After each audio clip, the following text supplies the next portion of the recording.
given when then versus bullet acceptance criteria. Choose the right format. In high-stakes projects, you want zero ambiguity. Vague requirements multiply interpretations, and each interpretation adds cost. The format you choose signals rigor and builds stakeholder trust.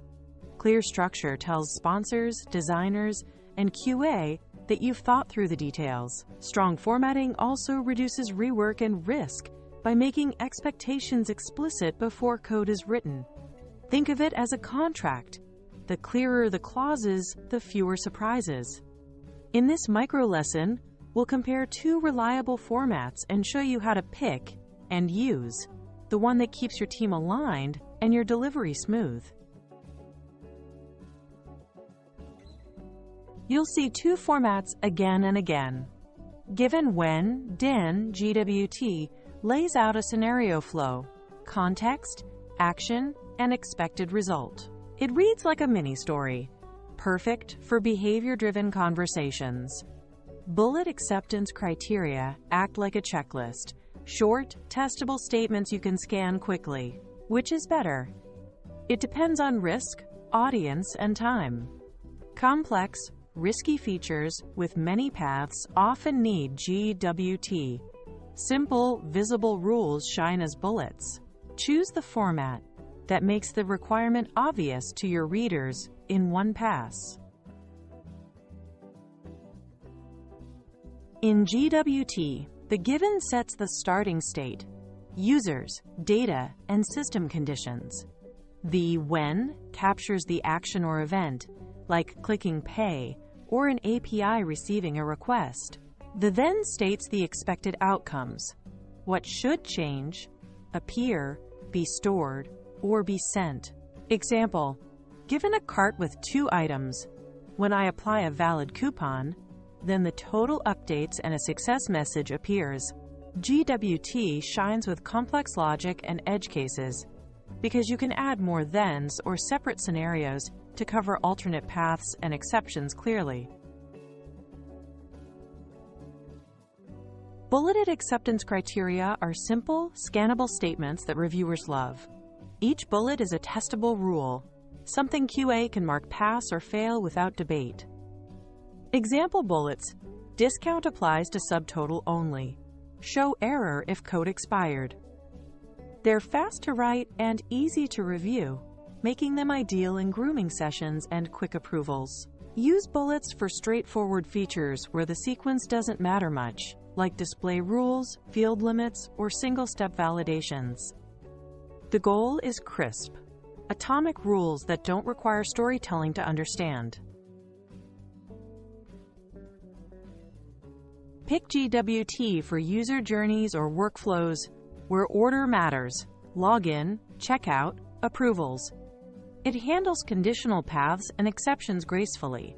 Think success, failure, and retry branches.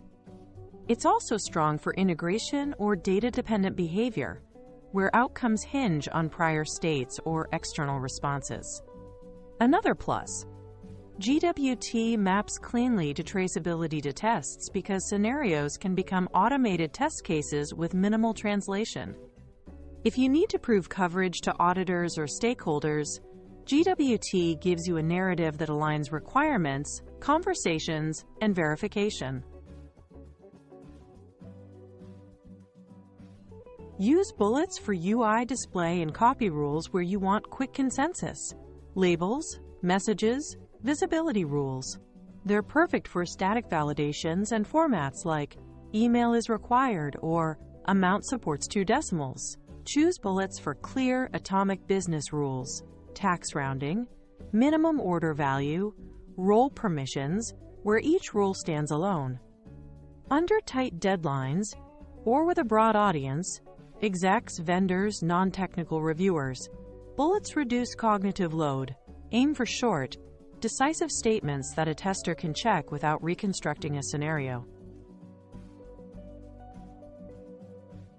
Keep quality high regardless of format. Write 1 idea per line and ensure it's testable. Someone should be able to say pass or fail. Include examples and data ranges. Amount, 0.01 minus 10,000. Values outside show error. Defined unso pass/fail is obvious.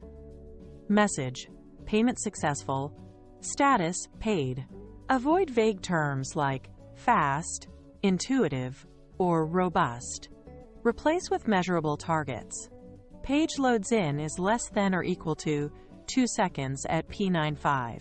Precision now saves hours later and eliminates back and forth during QA and UAT. Start with bullets to capture scope quickly, then expand tricky ones to GWT where flow or conditions matter. Always pair rules with examples and negative cases so failures are explicit. Align with QA artifacts, link scenarios to test IDs, or automation specs for traceability. Your North Star, unambiguous, auditable outcomes that any reader can verify. If someone can implement and test without asking you for clarification, you nailed the format. Pick the lightest approach that preserves clarity and upgrade only where risk demands it.